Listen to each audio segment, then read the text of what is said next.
Hey chicos, ¿cómo están? Yo soy Vale y les doy la bienvenida una vez más a mi canal Valkitty's World. A mediados de 2021, una de mis colegas y doll artist favoritas, Selene, hizo un fanart giveaway en el cual los participantes debían ilustrar a alguno de sus personajes. Como ustedes ya saben, me encanta dibujar, así que no perdí la oportunidad de participar y dibujé a la Capitana Silurus, que es una de mis favoritas de Selene. Gané el segundo lugar, y como premio recibí dos magníficas pelucas para Monster High hechas a mano.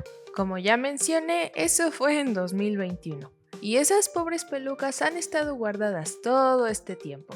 La verdad es que me aterraba malgastarlas en cualquier proyecto, pero a este paso nunca las iba a utilizar, así que esta vez decidí simplemente tomar una de las dos y comenzar un proyecto a partir de ella. Decidí tomar la peluca lila. Como pueden ver, viene en una caja decorada muy bonita y muy bien protegida. Siempre me encantaron las pelucas de Selene, así que mi felicidad fue inmensa cuando las recibí. Y quiero que esta sea la corona de este proyecto. En esta ocasión no hice ningún boceto conceptual ni planeé la dirección a tomar. Simplemente fue un agradable proyecto de improvisación. Como base, esta vez decidí utilizar esta cabeza de Rebecca Steam Generación 1 junto con este cuerpo de Frankenstein Generación 1. Nunca había utilizado a Rebecca antes, pero su rostro me parece muy bonito, así que estoy emocionada de utilizarla. Y el cuerpo fue tomado de forma un tanto aleatoria, pero creí que combinaría bien. Y bueno, ahora que ya he seleccionado a mi víctima, ¿qué les parece si comenzamos? El cabello de esta Rebecca se encontraba en muy buenas condiciones, así que lo guardé para otro proyecto. Después retiré los residuos de pegamento y cabello de dentro de la cabeza y retiré la pintura de fábrica con acetona. Pasando al cuerpo, recuerdo haberle retirado la cabeza de forma muy descuidada y dañé el ancla que la sostenía. Así que si le colocara la otra cabeza así como está, quedaría bailando. Por eso decidí reemplazarla por otra ancla de una muñeca rota. Fuera de cámara, sumergí a la muñeca en agua hirviendo y con una aguja lanera abrí el cuello y cambié el ancla con mucho cuidado. No quise hacerlo en cámara porque no me agrada mucho poner agua hirviendo en mi área de trabajo. Afortunadamente todo salió bien, así que procedí con el proyecto. Esta vez quería que la cara de Rebecca se viera más natural, así que retiré todos los tornillos con ayuda de mi taladro y suavicé la superficie lo más posible con lijas muy finas. El resultado no fue perfecto, pero quedé satisfecha. Después realicé exactamente lo mismo con el cuerpo, removiendo todas las imperfecciones y marcas. Una vez que terminé, removí el polvo con agua y jabón. Ahora es momento de colocar la cabeza en su nuevo cuerpo. Mezclé pintura acrílica lo más parecida al color del cuerpo con mucha agua, pero primero apliqué una base blanca para neutralizar el color cobre y encima apliqué alrededor de 8 capas delgadas hasta que el color fuera opaco. El match no fue perfecto, pero decidí arreglarlo con gises pastel. Para comenzar el face-up rocié una capa de Mr. Super Clear sobre su cara y una de barniz mate transparente Comex sobre su cuerpo, y dejé secar ambos selladores por un total de 30 minutos. Como ya saben, normalmente cuento algo relacionado al proyecto durante el face-up, pero esta vez fue tan improvisado que no supe qué contar, así que hablaré un poco del proceso. Primero apliqué un par de capas de gis pastel gris y blanco para desaturar el color azul de la cabeza. No sabía exactamente qué expresión buscaba, pero quería que fuera diferente a lo que usualmente hago, así que empecé con unos ojos no tan abiertos ni tan grandes. Mientras visualizaba el rostro, apliqué sombra debajo de la mandíbula y en las orejas, al igual que en los párpados para darle profundidad a los ojos. También coloqué mi habitual blushing rosa en lo alto de las mejillas, la frente, la barbilla y la nariz. Después intenté colorear los labios, pero no estaban agarrando bien el color, así que fue un proceso algo lento. Delineé las comisuras y comencé a agregar algunos lunares en todo el rostro. Continué dando más volumen alrededor de los ojos con gises pastel. Luego decidí hacer unas cejas algo amenazantes y pinté la base del ojo con blanco para que los colores se vieran mejor. Tomé pigmento de mis lápices acuarelables y lo apliqué sobre los labios. Y lo mismo con los irises, que esta vez hice mirando hacia el lado izquierdo. Normalmente no me gusta hacer los ojos viendo hacia otro lado porque prefiero que mis muñecas vean directo a la cámara cuando tomo las fotografías, pero como dije, buscaba hacer algo diferente. Después apliqué sombreado en todo el cuerpo, normalmente donde la muñeca tiene hendiduras que se presten a hacer sombra, así como algo de blushing en los hombros, arriba del busto, rodillas, abdomen y otras zonas. También me gusta detallar las manos marcando los pliegues de los dedos y las palmas. A estas alturas llevo 3 capas de sellador, 2 para arreglar el color y una para el rostro. Lo cierto es que no suelo usar muchas capas, lo normal para mí son de 2 a 3 para detalle de rostro y 2 para sellar mi trabajo.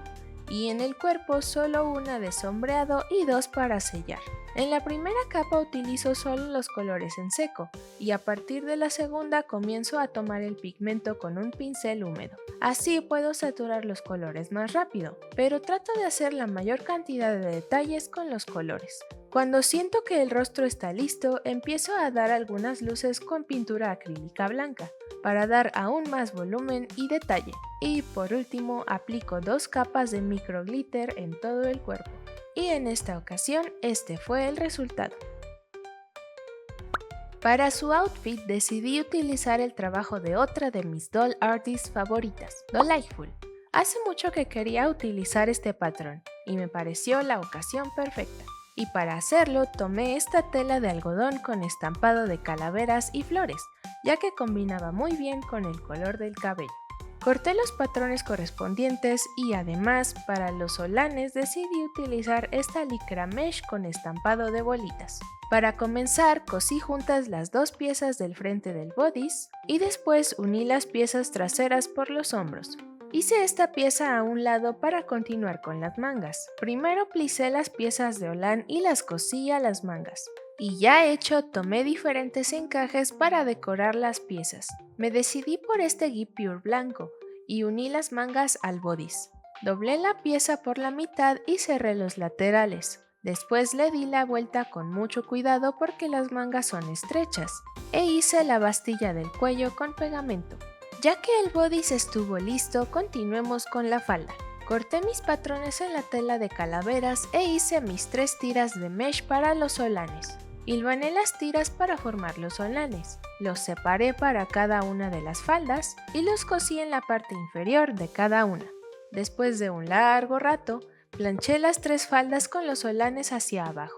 Luego uní la falda de en medio a la falda inferior como indican las instrucciones, pero de manera que el margen de costura quedara oculto adentro. Y continué uniendo la falda superior, para posteriormente plisar y unirla al bodice. Cerré la falda pero uniendo de una por una en lugar de todas juntas. Al mismo tiempo hice las orillas de la parte de atrás, pero accidentalmente las corté más de lo necesario. Para cerrar el vestido agregué 3 cuentas y 3 lazos de hilo elástico para la parte baja de la espalda y más adelante agregué una tira de Shakira para la parte superior. Decidí agregar más detalles, como este guipure en forma de rosas en el cuello. En la orilla de las 3 faldas bordé Shakira y canutillo, de forma que simulara huesitos. Luego tomé estas mariposas iridiscentes y las apliqué en la falda con una tira de Shakira encima. Ya hecho, tomé esta lentejuela fuchsia y la coloqué al frente del bodice, en las mangas y en la falda, formando flores. Y así el vestido quedó listo. Además, le hice unas pantaletas con moñitos. Para que su peluca tuviera un poco más de coherencia con el vestido, decidí agregar las mismas mariposas iridiscentes en el mismo lugar donde tiene las mariposas moradas, además de un par de calaveras. La peluca es perfecta tal y como está, solo buscaba que combinara mejor, y con estos últimos detalles quedó lista. Perdón por el viaje en el tiempo. Pero antes del repaint se me ocurrió que esta chica podría ser una dama elegante en un baile de máscaras, así que tomé mi foamy moldeable y encima de su rostro comencé a esculpirlo dándole forma de calavera, para que también tuviera coherencia con el vestido. Fue bastante divertido esculpir con foamy moldeable, ya que no ensucia las manos en comparación con la arcilla epóxica, y por supuesto, tuve imágenes de cráneos a la mano, como dice KP Creations. References people references. Aún así, por las proporciones del rostro no quedó tan realista, pero me gustó mucho el resultado de todas formas. Ya que estuvo seca, la retiré con mucho cuidado y retiré un poco de material excedente en la parte de adentro. También marqué un poco más las grietas con el cúter. Luego pinté de negro adentro de la cuenca de los ojos y la nariz, seguido de una base blanca para ocultar las pelusas y otras imperfecciones. Encima coloqué un wash de pintura negra con agua, y ya seco decoré la máscara con piedras iridiscentes y detalles de pintura dorada. Además agregué un bastón para sujetarla, decorado con hilo dorado. Para sus zapatos tomé este par de plataformas originales de Gulia por los huesitos, pero no me gustaba cómo se veía la plataforma en forma de cerebro, así que tomé mi cúter y la corté para reemplazarla por tacones. Para eso hice un agujero en el talón del zapato con mi taladro, pero estos zapatos son muy duros y no tienen abertura atrás, así que para evitar que se dañen los coloqué en la muñeca para nunca volvérselos a quitar. Ya puestos, pegué la base de los tacones con super pegamento. Luego tomé esta resina verde que tengo guardada y apliqué una capa encima de la textura de cerebro que quedó, seguida de una capa en la suela. Ya curada la resina, coloqué un trozo de cinta masking para darle soporte y comencé a construir los tacones con varias capas de resina hasta hacer forma de medio cilindro. Ya curada, rebajé los grumos con mi taladro, para después pintar todo con acrílica blanca. Nuevamente apliqué un wash negro encima y protegí la pintura con barniz mate. Por último, decoré los zapatos con piedras iridiscentes y así quedaron listos. Como último detalle, decoré su base con una mezcla de resina UV, hojuelas doradas y pintura acrílica para dar efecto de piso de mármol. Y con esto finalmente podemos decir que nuestra muñeca está terminada.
Decidí nombrarla Madame Adeline Khan. Adeline es un nombre francés que significa nobleza, y Khan, es decir, cráneo, me suena como un apellido adecuado para esta elegante dama. Hace tiempo que tenía ganas de hacer un proyecto así de improvisado. Podría decir que fue similar a Floriana, ya que a ella la empecé a partir de las alas, y a Adeline a partir de la peluca. Pero aquí todo fue fluyendo sin una idea inicial, y me pareció un buen ejercicio de creatividad. Me encantó el vestido, y la peluca se ve espectacular en conjunto. Además, su rostro me parece bastante lindo, y estoy muy contenta con el resultado final. Pero, ¿ustedes qué piensan sobre Adeline? No duden en dejarme sus comentarios. Por cierto, ¿qué les gustaría que hiciera con la otra peluca? Me encantaría leer sus sugerencias. Y bueno, eso sería todo por hoy, chicos. Creo que este sería el último video de 2025. Espero que pasen unas excelentes fiestas decembrinas y nos vemos en el próximo video. Bye bye. Contraste. Todo quieres agarrar, todo.